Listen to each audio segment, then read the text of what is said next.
Regulators have played a critical role in achieving the objective of financial inclusion in Indonesia. Bank Indonesia, the central bank here, introduced e-money regulations in 2009. Since then, regulations were updated regularly to provide clarity and also to do away with clauses that do not meet the needs of the sector. A case in point is doing away with the requirement for agents to have a remittance license to offer cash out services. Further, Bank Indonesia also came up with an amendment to e-money regulations in 2014, providing greater clarity. Prohibition of any form of exclusive partnerships, provisions to pay social assistance funds through e-money, so on and so forth. Now, early in 2013, what also happened was Financial Services Authority called OJK was created to regulate and supervise banks, capital markets and financial institutions. So, in addition to the existing e-money regulations issued by Bank Indonesia, OJK also came up with branchless banking regulations. So, there are two sets of regulations now: e-money under the Bank Indonesia and branchless banking under OJK. OJK on its part has done a commendable job in coming up with branchless banking in such a short time.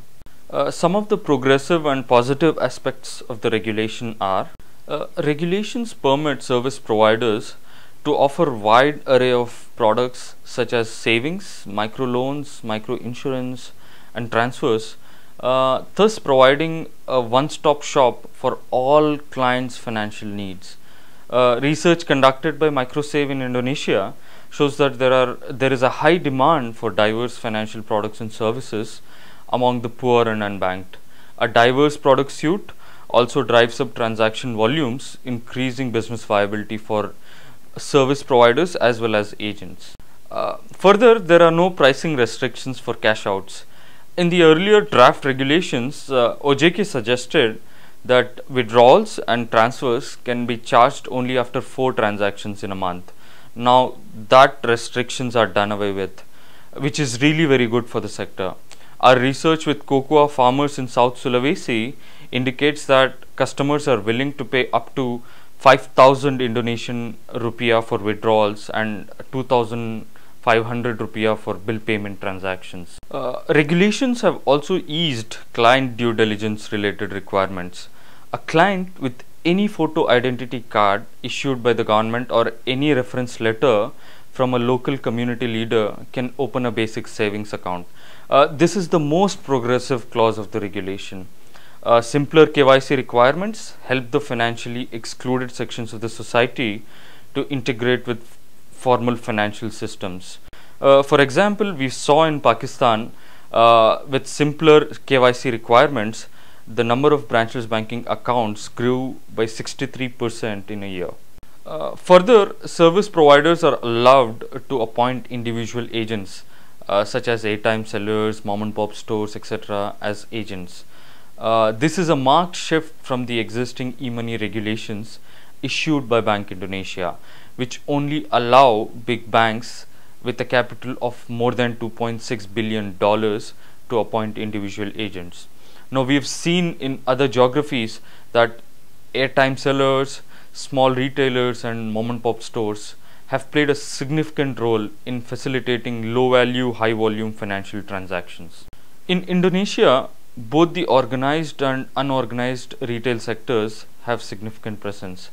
75 to 80% of retail sales are through unorganized sector, and reports also suggest that there are 2.56 million retailers in Indonesia. Clearly, these outlets can play a major role in reaching out to the unbanked and underbanked. These are some of the very good clauses in the regulation, but we feel that there are some clauses which could be relooked or reviewed by OJK. Regulations mandate agents to partner with only one service provider. We feel that agents should be given the option to partner with multiple service providers depending on the business potential he or she foresees in the area. Many of the regulators, such as in Pakistan, Bangladesh, Rwanda, Kenya, etc., mandate non-exclusivity of agents. That is, agents can partner with more than one bank or service provider. True financial inclusion and access can be achieved through non-exclusive agents, especially in rural areas where access to formal financial services is limited.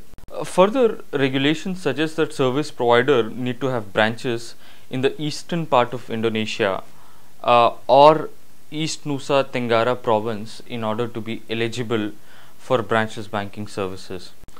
Further, service providers can only appoint agents in the same city or district as the bank's branch network, unless it is established that there are no sufficient financial services available in the proposed area. We see that the main islands of Java and Sumatra together have 80% of the total population of Indonesia, indicating that there is a lot of scope for branchless banking.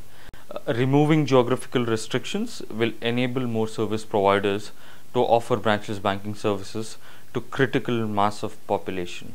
We hope that these restrictive clauses would change over time and enable service providers to extend branchless banking to vast majority of unbanked and underbanked Indonesians.